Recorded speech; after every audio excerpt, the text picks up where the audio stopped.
Hello everybody, welcome back to another video where today we are directly in a war and I can't do my proper intro, I'm out of here. Anyway, we are here with the lovely war guide I have here.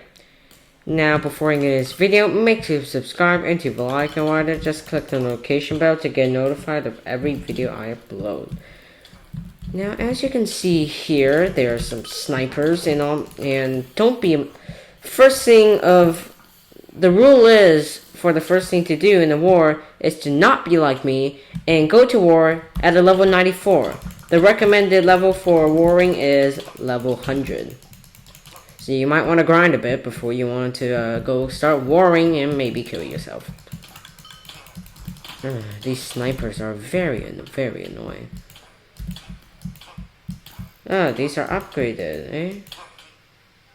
No, these are level 50 ranger, and somehow they want to put level 80 snipers in that as well. How am I supposed to counter that? Oh god. Second rule of warring is to always get a war build. If you don't, you will die. Because I have such low DPS, it's kind of ridiculous at this point. My DPS for main attack is about 600, while my meteor is about 3000, so yay. Oh goodness. Third rule is to never jump out of your hiding spot. Because you never know when it will lag like this, and then you're surrounded. Probably cut off these mobs because they're making me lag like crazy.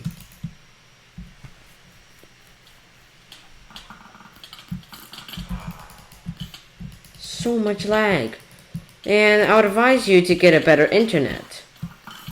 That is highly recommended.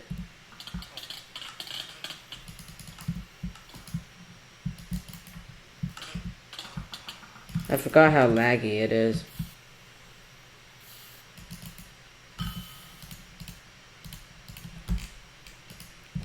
Fourth rule of warring: make sure you bring pots. Like honestly, they're part of the key things.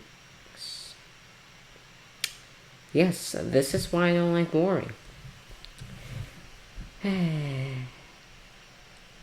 Well, this is fun. Kind of embarrassing.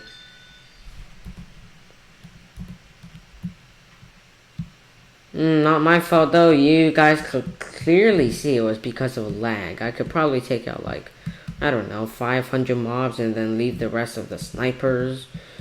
But no, the internet said no, and yeah, I'll stop complaining. Anyway, the fourth rule is to always get a better internet, and the fifth rule is to get pots. Honestly, you need pots. They're one of the key things in wars if you're like low level like me, or you just want to make your life a little bit easier. And also there is definitely a upside in warring, which means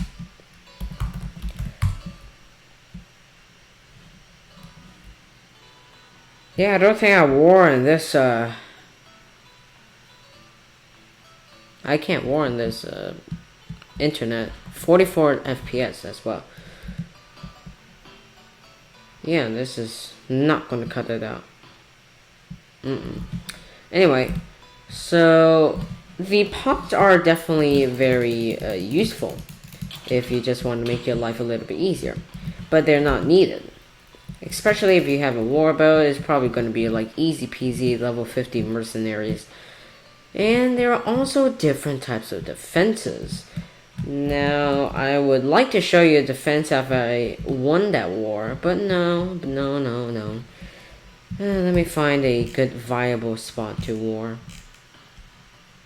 TNL, definitely not going against TNL.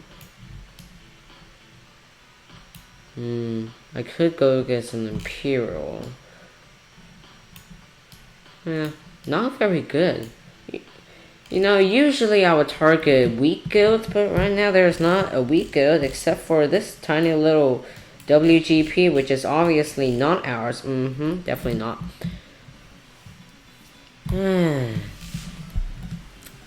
Anyway, I tried to end Imperial's involvement in Levengar.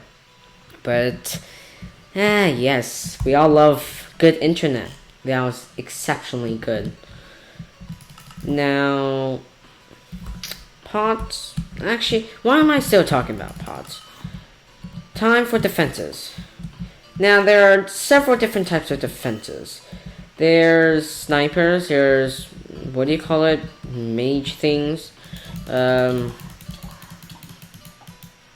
Mage things, that's what I call them. But there are definitely different types of defenses. One type of defense is the most cheapest. Now this includes all 1,000 mobs, and it's called filler defense, which is basically just adding the maximum amount of mercenaries, the maximum amount of rangers, the maximum amount of those tiny little guys that are very easy to defeat. The problem with filler defense is, even though it's cheap and you won't run out of your bank supplies, they're super easy to defeat. I could defeat them when I was level 64, and now I can't defeat them when I'm level 94. No, just kidding. That was bad internet. They're also the most expensive type. Now, I'm guessing you can only afford the most expensive type if your guild is high leveled, because you need all 4 bosses, which means your guild has to be level 52 above. And yeah, so the most expensive defense is the most highest level rangers, highest level snipers, highest level basically everything, and highest level bosses. Oh, just all of the bosses. It's quite difficult to defeat it, because it is the most hardest defense.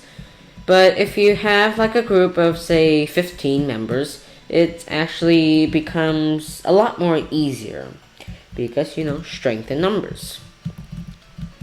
And yeah, it is possible to defeat the most maximum defense ever, which costs like 22,000 emeralds. It's going to drain your bank, so I don't recommend it. But if you want to keep your thing for long, if you want to keep that territory for long enough times, I don't know why you want to do that, then yeah, definitely go for the 22,000 emerald defense. Definitely worth it. Okay. After we are done with, now you could choose like only 100 mobs or only say 200. Though I would like to recommend this defense. You get about 300 rangers, 300 mercenaries, and then you just put a whole bunch of level 80s, 90s, or 100 snipers. That way, you'll definitely just get rid of all of the mercenaries, all of your stuff, and then you're left with non-shooting snipers at the end. Because, guess what? Apparently there's a glitch in wars which causes ranged mobs not to shoot at like 50 mobs or so. So you're probably left with useless rangers, snipers at the end.